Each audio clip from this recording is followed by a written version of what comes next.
네, 오늘은 산상수훈 시리즈 6번째인데요. 세상에 없는 평안을 아십니까? 우리 함께 이 제목으로 말씀을 나누려고 합니다. 우리 마태복음 5장 1절에서 9절 말씀인데 저와 여러분이 한 절씩 교독합니다. 제가 1절 읽습니다. 예수께서 무리를 보시고 산에 올라가 앉으시니 제자들이 나온지라. 심령이 가난한 자는 복이 있나니 천국이 그들의 것이며 온유한 자는 복이 있나니 그들이 땅을 기업으로 받을 것이며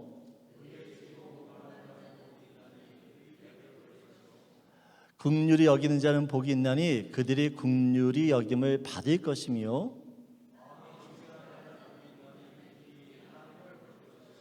함께 같이 읽겠습니다. 화평하게 하는 자는 복이 있나니 그들이 하나님의 아들이라 일컬음을 받을 것이며 아멘. 네, 오늘은 팔복 중에 7번째 복에 대해서 좀 말씀을 나누려고 합니다.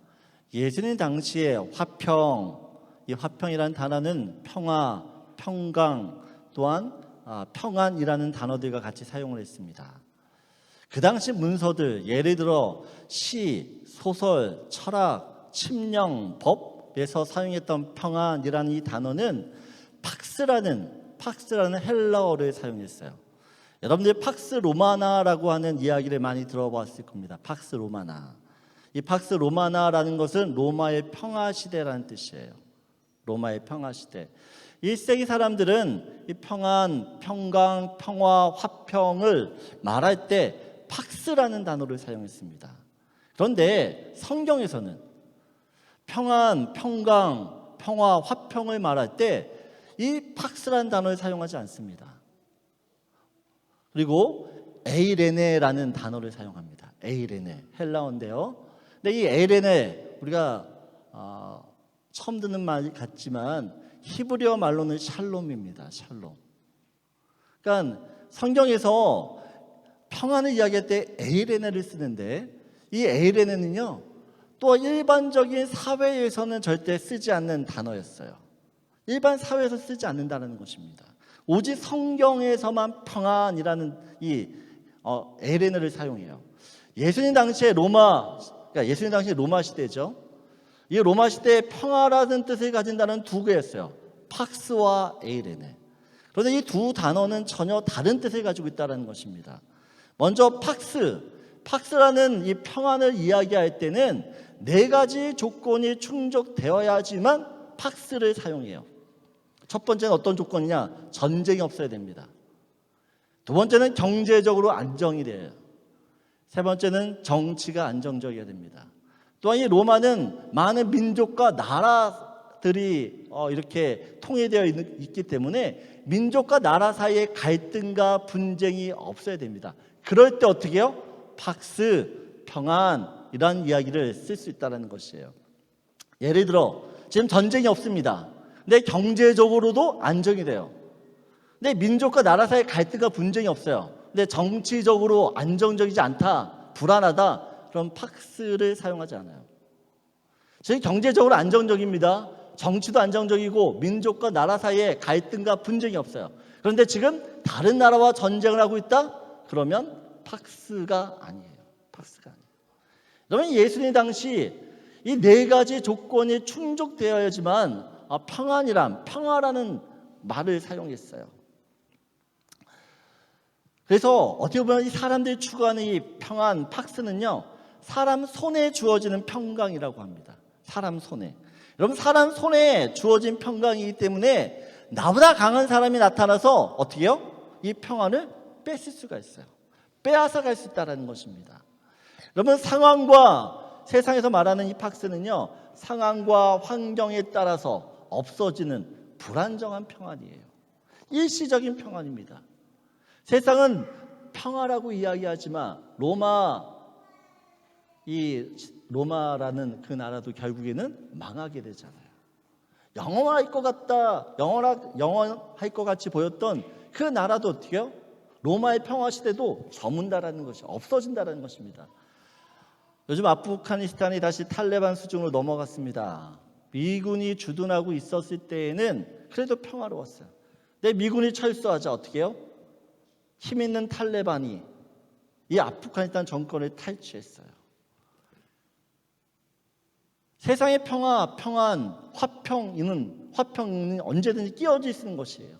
영원하지 않다라는 것을 보여줘요. 나보다 더 큰 세력이 오면 언제든지 빼앗기는 평안, 빼앗을 수 있는 평안이에요. 그러면 성경에서 말하는 에이렌의 이 샬롬이라는 평안은 어떤 평안이냐는 것이에요. 여러분, 이 샬롬은 사람 손에 주어진 것이 아니라 사람의 영혼 안에 주어지는 평안입니다. 사람의 영혼 안에 주어진 평안이에요. 사람의 영혼 안에 주어지기 때문에 다른 사람들이 내 평안을 빼앗으려고 해도 빼앗을 수가 없어요. 빼앗을 수가 없어요. 그래서 예수님께서 요한복음 14장 27절에 말씀하시죠. 우리 같이 한번 읽어보도록 하겠습니다. 평안을 너에게 끼치노니 곧 나의 평안을 너에게 주노라. 내가 너에게 주는 것은 세상에 주는 것과 같이 아니하니라. 너희는 마음에 근심하지도 말고 두려워하지도 말라. 예수님께서 제자들에게 말씀해요. 평안을 내가 너한테 주기를 원해. 나의 평안입니다. 근데 내가 너에게 주는 평안은 어떻게요? 세상에 주는 평안과 같지 않다라는 것이에요. 세상에 주는 팍스와는 다르다라는 것입니다. 왜요? 그래서 그 팍스가 아니기 때문에 근심이 없어요. 두려움이 없다라는 것입니다. 여러분, 주님이 주시는 평안은요, 마음의 근심도 없고 두려움도 떠나게 하는 그런 평안이에요. 사람 손에 주어진 것이 아니라 사람 영혼 안에 있기 때문에 전쟁 중에도, 가난 중에도, 또한 질병 중에도 평안할 수 있는 것입니다. 누군가 나를 자존심 상하게 해도, 억울한 누명과 수치와 조롱과 부끄러움을 당해도 전혀 그런 것들로 인하여 내 마음이 어떻게 요동치지 않아요. 요동치지 않아요. 시편 27편 1절에 3절을 보게 되어지면 다윗이 고백을 해요. 우리 같이 한번 읽겠습니다. 여호와는 나의 빛이요 나의 구원이시니 내가 누구를 두려워하리요. 여호와는 내 생명의 능력이시니 내가 누구를 무서워하리요. 악인들이 내 살을 먹으려고 내게로 왔으나 나의 대적들 나의 원수들인 그들은 실족하여 넘어졌도다. 군대가 나를 대적하여 진칠지라도 내 마음이 두렵지 아니하며 전쟁이 일어나 나를 치려할지라도 나는 여전히 태어나리로다. 여러분, 나는 여전히 태어나리로다. 나는 여전히 평안하리로다 라고 이야기를 하고 있어요. 여러분, 다윗이 군대가 지금 자기 앞에 있어요. 전쟁이 일어나고 있어요.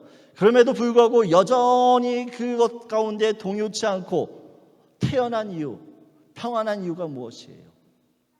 오늘 1절 말씀처럼 1절을 보여주실래요? 여호와 나의 빛이고 나의 구원이시기 때문에 그래요. 내 생명이시기 때문에 그래요. 시편 4절 8절을 보면 이렇게 이야기합니다. 같이 읽겠습니다. 내가 평안히 눕고 자기도 하리니 나를 안전히 살게 하신 이는 오직 여호와이시니이다. 여러분, 내가 평안히 눕고 잘 수 있는, 안전히 살 수 있는 그 이유는 무엇이에요? 하나님 때문이에요. 하나님. 여러분, 하나님을 모시고 있는 사람은 그래서 궁궐이나 초막이나 언제나 어떻게 해요? 평안해요. 평안하다는 것입니다. 여러분, 아무리 신앙생활을 오래 하고 목사, 장로, 권사라는 직분을 가져도요, 어떤 인생의 문제를 만나면 무너지는 사람이 있어요. 물질 때문에 괴로워 힘들어하는 사람들이 있어요. 여러분, 단 한 번도 주님이 주시는 이 샬롬을 맛본 적이 없다 그러면 여러분, 우리의 신앙을 다시 한번 돌아봐야 됩니다. 왜냐하면 주님이 주시고자 하는 그 샬롬은 주님 자체이세요. 주님이 샬롬이라는 거예요. 주님이 샬롬. 그래서 아까도 요한복음에 나의 평안이 너희한테 준다라고요. 나의 평안을. 예수를 나의 구주로 삼고 산 사람들, 예수를 정말 믿고 예수가 내 안에 있는 사람들은 주님이 평강이시기 때문에 어떤 상황 속에서도 그 샬롬을 누리는 것이에요. 여러분, 제자들과 예수님이 배를 타고 다른 지역으로 가고 있는 중이었어요. 근데 어떻게 해요? 풍랑이 칩니다. 풍랑이 쳐요. 모든 이 풍랑으로 인하여 모든 제자들이 극심한 공포에, 죽음의 두려움에 빠져요. 근데 이때 예수님께서 뭐라고 계십니까? 주무시고 계세요.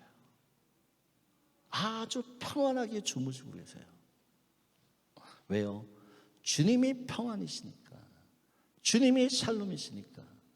여러분, 인생의 어떤 험난한 풍파 가운데 있을지라도요, 예수를 내 주로 모시는 사람은 평안할 줄 믿습니다.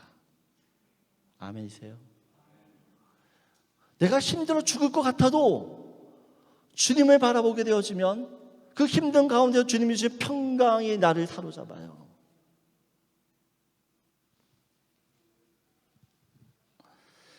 그런데 오늘날 크리스찬들, 오늘날 기독교인들, 오늘 예수를 믿는다고 하는 사람들은 주님이 주시고자 하는 이 샬롬보다는 세상이 말하고 있는 그 팍스를 원할 때가 많아요. 주님이 샬롬인데 내 통장의 잔고가 넉넉해야 마음이 평안해요. 주님과 함께하지 않아도 내가 지금 하고 있는 비즈니스가 잘 되면, 인생에 아무런 문제가 없으면 평화롭다라고 느껴요.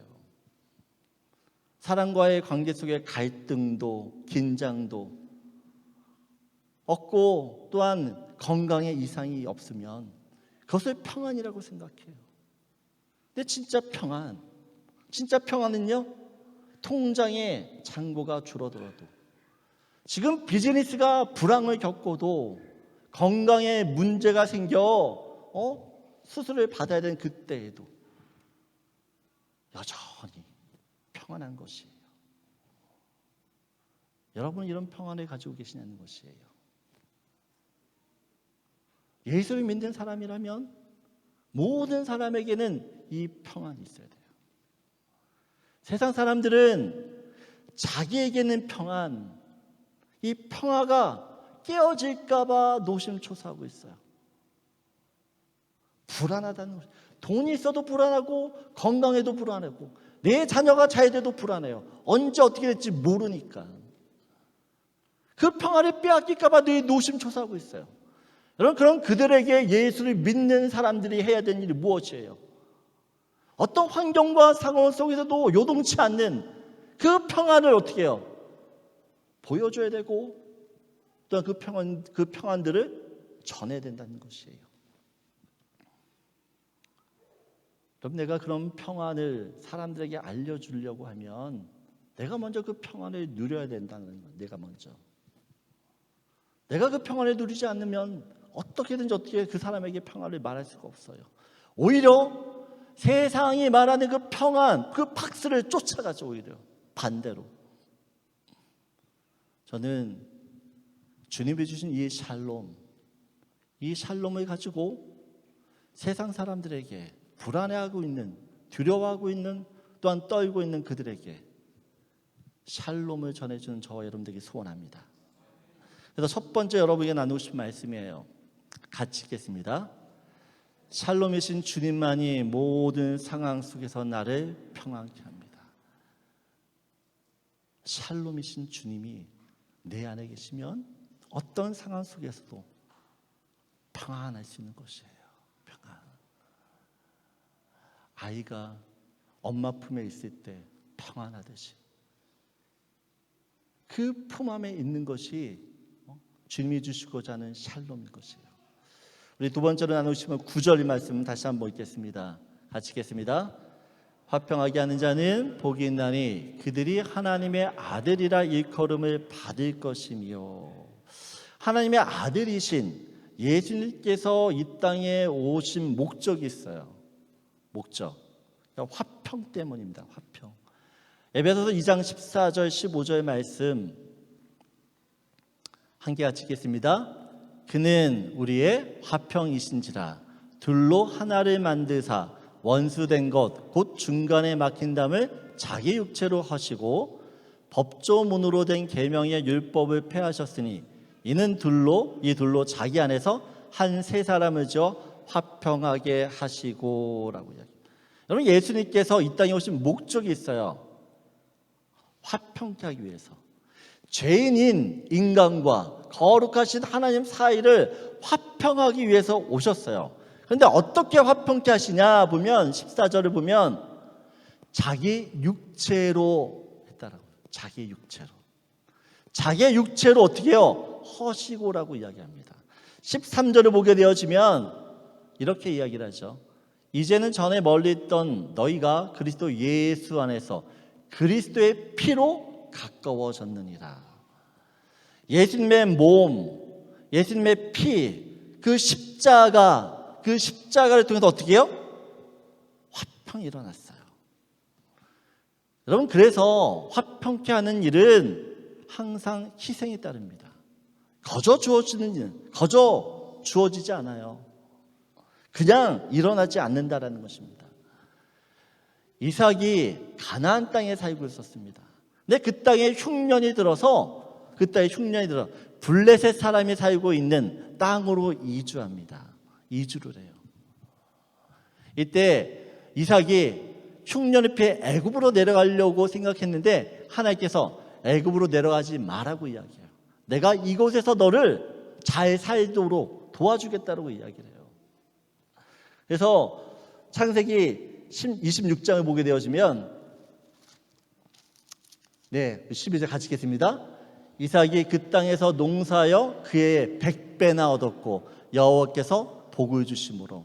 흉년이 일어난 땅에서 농사를 지었는데 하나님께서 어떻게 해요? 100배가 되는 어마어마한 복을 이삭에게 내려주십니다. 근데 사람들이 이 이삭이 이런 복을 받기 시작하니까 오늘 보게 되어지면 14절이 이렇게 나오죠. 같이 읽겠습니다. 양과 소가 때를 이루고 종이 심이 많음으로 블레셋 사람이 그를 시기해. 그럼 블레셋 사람들이 시기하기 시작했어요. 시기하기. 그래서 이삭을 괴롭히기로 작정을 합니다. 15절을 보세요. 그 아버지 아브라함 때 그 아버지의 종들이 판 모든 우물을 막고 흙으로 메웠더라. 여러분, 이 당시는 유목 생활이에요. 유목을 하는 사람들에게 있어서 가장 중요한 건 물입니다. 물. 그런데 블레셋 사람들이 열받으니까 어떻게 해요? 우물을 다 막아버려요. 아까도 14절 얘기했지만 지금 이삭에는 어마무시한 양떼와 소떼와 가축떼들이 있고 사람들이 있어요. 하루라도 물을 먹지 않으면 살 수가 없습니다. 근데 어떻게 해요? 블레셋 사람들이 작정하고 악의적으로 우물을 막아버렸어요. 그리고 나서 14절을 보게 되어지면 16절에 이렇게 이야기합니다. 아비멜렉이 이삭에게 이르되 내가 우리보다 크게 강성한즉 우리를 떠나라. 쫓아내요. 여기서 살지 말라고 쫓아냅니다. 쫓아내서 이때 이삭이 아무런 대꾸도 안 하고요. 다른 곳으로 이동해요. 먹고 살기 위해서 어떻게 해야 됩니까? 우물을 파야겠죠. 우물을 팠어요. 내 우물을 팠는데 샘물이 나오는 것이에요. 그런데 오늘 20절을 보게 되어지면 20절에 이렇게 나옵니다. 같이 읽겠습니다. 그랄 목자들이 이삭의 목자와 다투어 이르되 이 물은 우리의 것이라 하며 이삭이 그 다툼으로 말미암아 그 우물 이름을 에색이라 하였으며. 이삭이 열심히 우물을 팠는데요, 그랄 목자들이 어떻게 해요? 블레셋 사람들이거든요. 와서 얘기해요. 야, 이거 내 물이야, 건드지 마 라고 이야기하는 것이에요. 이때 이삭이요, 아무 말도 하지 않고 또 다른 곳으로 이동합니다. 또 다른 곳으로.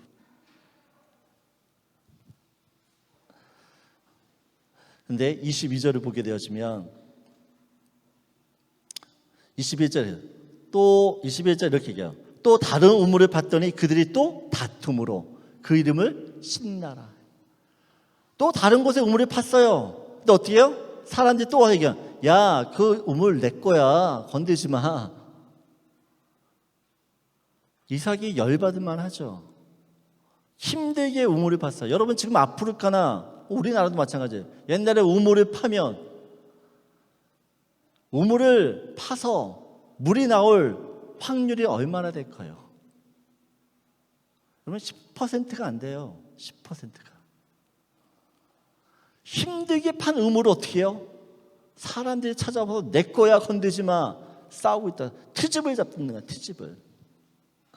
여러분 그럴 때마다 어떻게 해요? 이삭은 아무 일도 없다는 듯이 다른 곳으로 가요. 다른 곳으로. 열받을 만하고 또 억울할 만한데 내가 판 것이기 때문에 내가 정당한 내 주장 권리를 주장할 수도 있는데 이삭은 그러지 않아요. 계속 다른 곳으로 이동한다는 것입니다. 근데 놀라운 건 여러분, 이삭이 우물을 팔 때마다 샘물이 나온다는 것이에요. 이게 가능하냐는 것이에요. 가능하지가 않아요. 그래서 결국에는 사람들이 이삭과 다투기를 멈춰요. 왜요? 다퉈봤자 우물 가지고 싸워봤자 또 다른 곳에서 우물을 얻을 수 있으니까 싸움거리가 안 되는 거예요. 싸움거리가 안 돼요. 여러분 블레셋 사람들은 어떻게 해서든지 이삭을 괴롭히고 싶었어요. 힘들게 하고 싶었어요. 스트레스를 주면서 골치 아프게 소병 나게 고통 주고 싶었어요. 이 정도 괴롭혔으면 이삭이 좀 악에 받쳐서 자기도 뭔가를 좀 싸우려고 해야 되는데 이삭이 전혀 반응이 없어요. 사람들이 생각해도 이상한 거예요. 쟤 뭐야? 왜 그래요? 이삭 안에 하나님이 주시는 샬롬, 그 샬롬이 있기 때문에 그래요.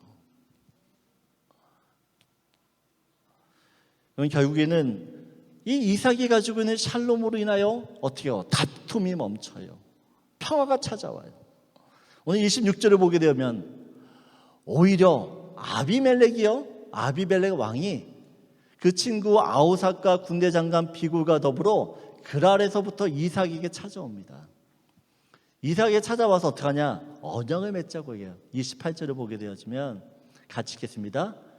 그들이 이르되 여호와께서 너와 함께 계심을 우리가 분명히 보았으므로 우리의 사이 곧 우리와 너 사이에 맹세하여 너와 계약을 맺으리라 말하였노라. 여러분 이삭이 우물을 팔 때마다 그래 너 가져 싸우지 않았어요. 근데 그럴 때 사람들이 뭘 봐요? 이삭을 통해 하나님을 봤다라고 이야기해요.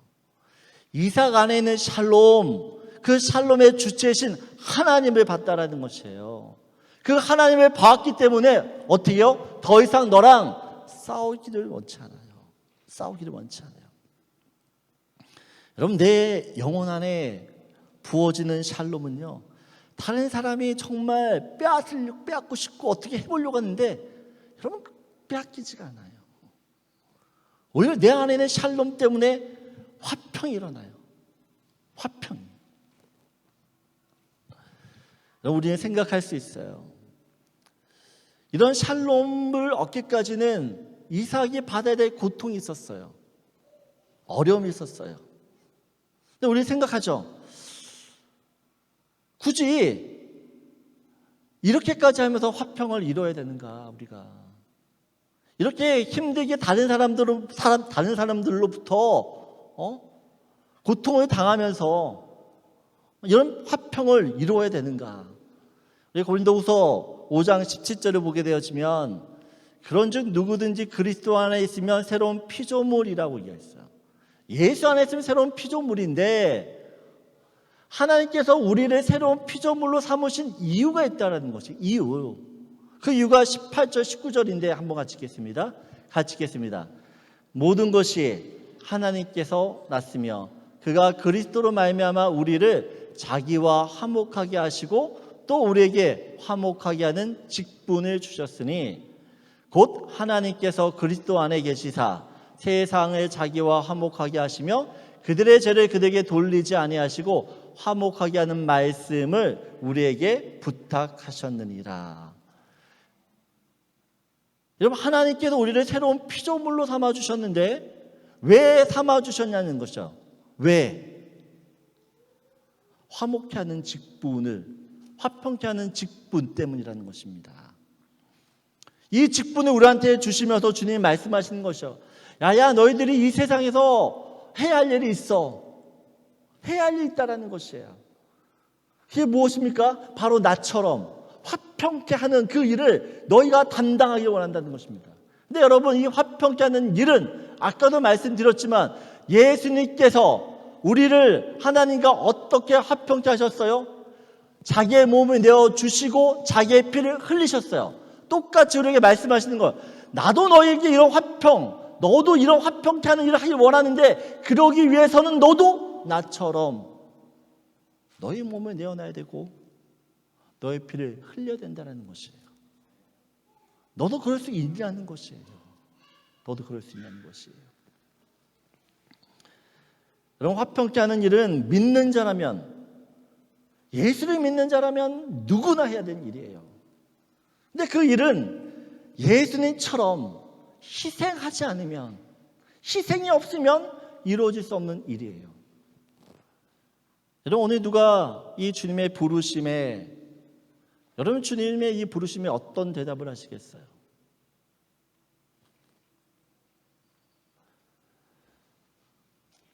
여러분, 우리 안에 주님의 주신 샬롬을 가지고 있잖아요.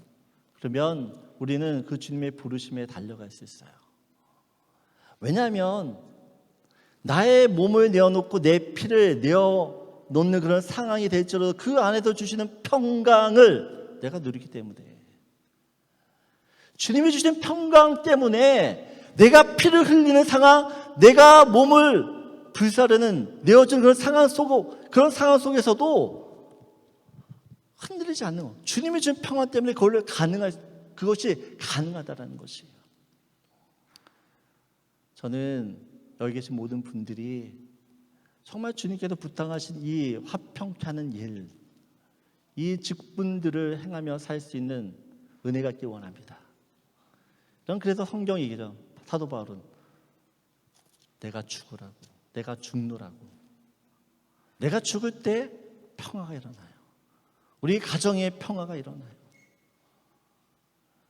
오늘 이 화평케 되는 일에 또 이것을 위하여 주님이 우리를 부르시는데 여기에 응답할 수 있는 저와 여러분들에게 원합니다.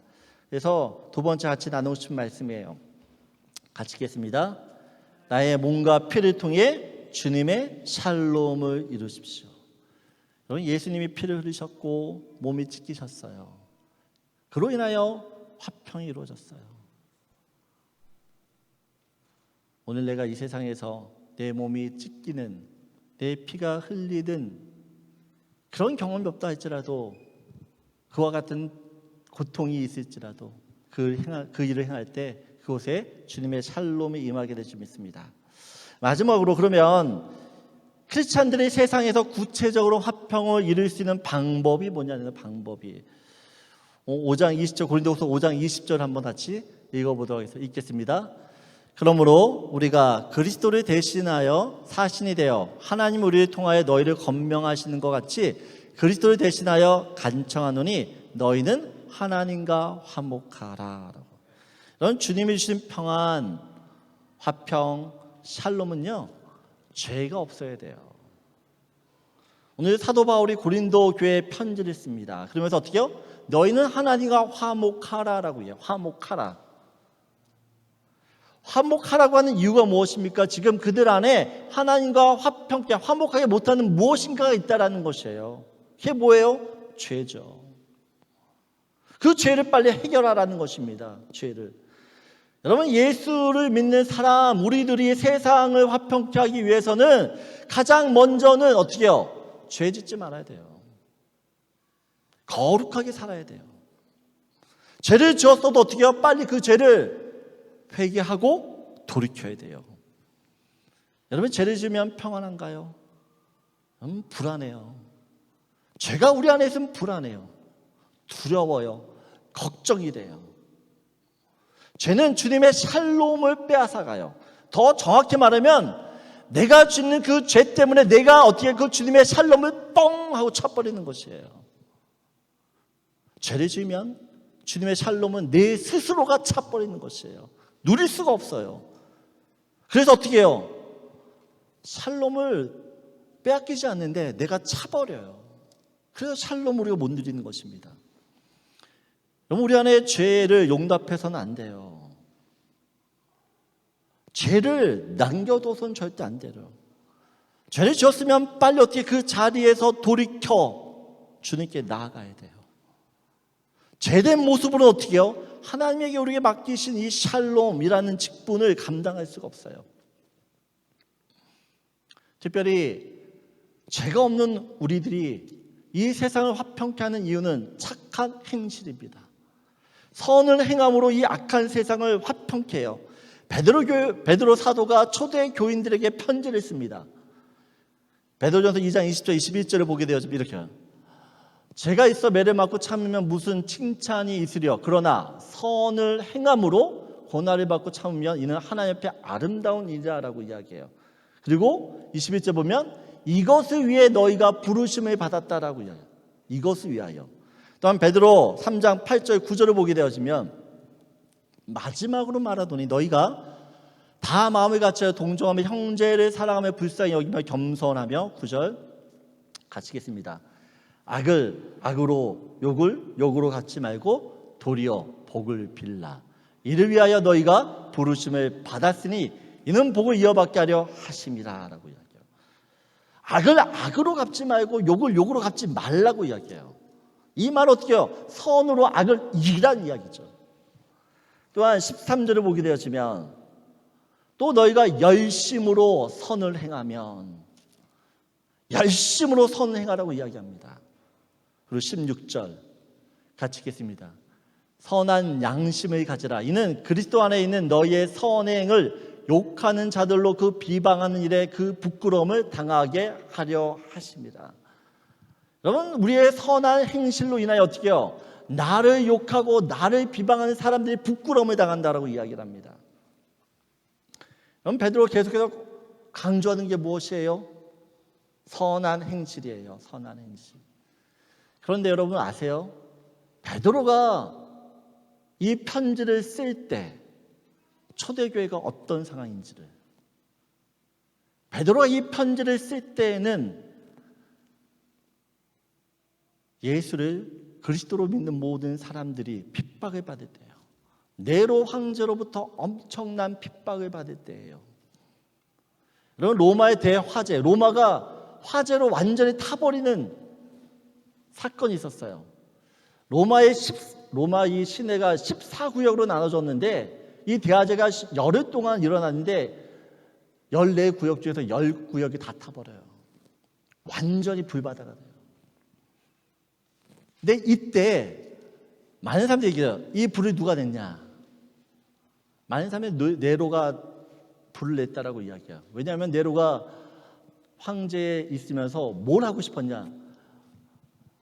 우리 로마도 좀 깨끗하게 한번 정비를 하고 싶다라는 것이에요. 깨끗하게, 멋있게.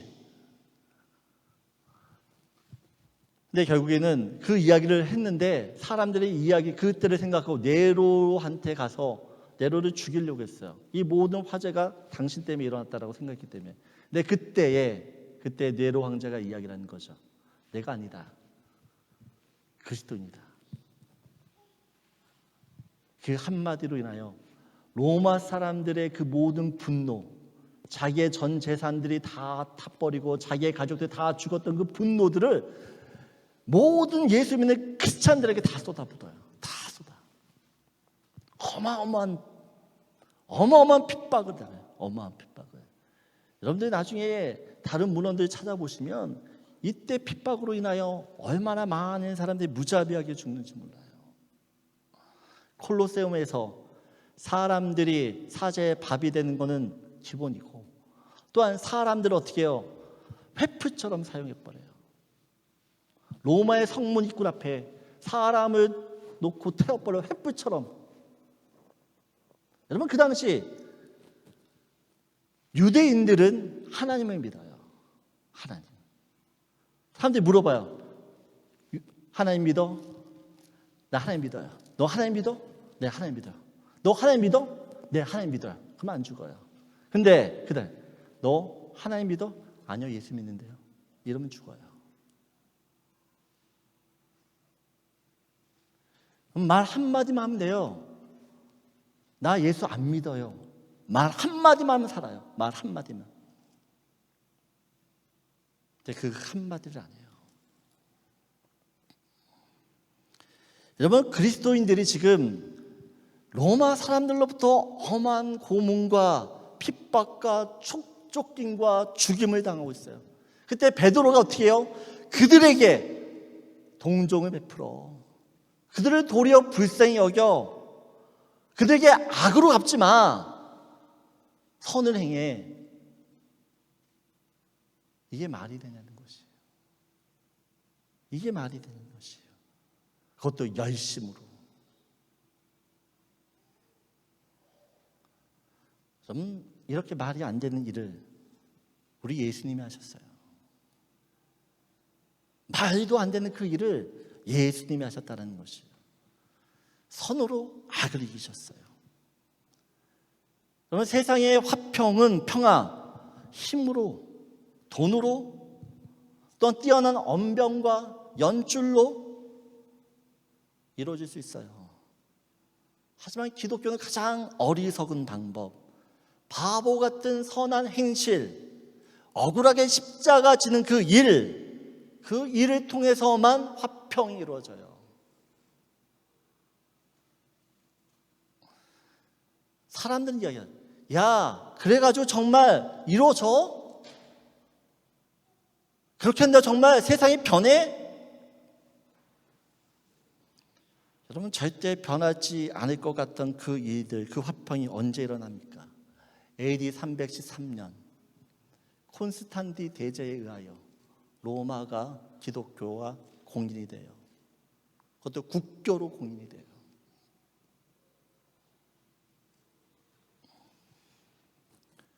세상은 안 된다라고 이야기하지만 세상은 십자가가 어리석은 것이라고 이야기하고 능력이 없다라고 이야기하지만 기독교인들에게 있어서 예수는, 십자가는 지혜이고 능력이라는 것이에요. 세상을 변화시킬 수 있는, 세상을 화평케 할 수 있는 가장 큰 능력, 그 예수를 여러분이 믿고 있는 것이에요. 여러분, 내 안에 예수를 가진 사람들은 그래서 상황 속에서도 어떤 환경 속에서도 요동치 않는 것이에요. 여러분, 힘들어도 착한 행실을 하십시오. 선한 양심을 가지고 이 세상 가운데 욕 먹더라도 그렇게 사세요. 그것을 통해 전쟁 가운데 있는, 갈등 가운데 있는, 분쟁 가운데 있는, 다툼 가운데 있는 모든 시기들이 그치게 될 것이에요. 그리고 세상이 줄 수 없는 평안, 그 평안을 우리를 통해서 세상이 보고 누리게 될 줄 믿습니다. 그래서 마지막으로 나누고 싶은 말씀이에요. 같이 읽겠습니다. 성도의 착한 행실이 어두운 세상을 샬롬의 세상으로 바꿉니다. 여러분, 이 세상은 어둡다라고 이야기하고 이 세상은 불안하다라고 이야기해요. 여러분, 곳곳에서 전쟁과 곳곳에서 가난과 기근과 질병과 여러분, 코비드로 인해 사람들이 두려워해요. 불안해요. 그 가운데서 여러분들은 어떻게 사시겠습니까? 두려워 떠는 자들이 아니라 주님이 주신 그 평안, 그 평안으로 세상을 이길 수 있는 저와 여러분들에게 소원합니다.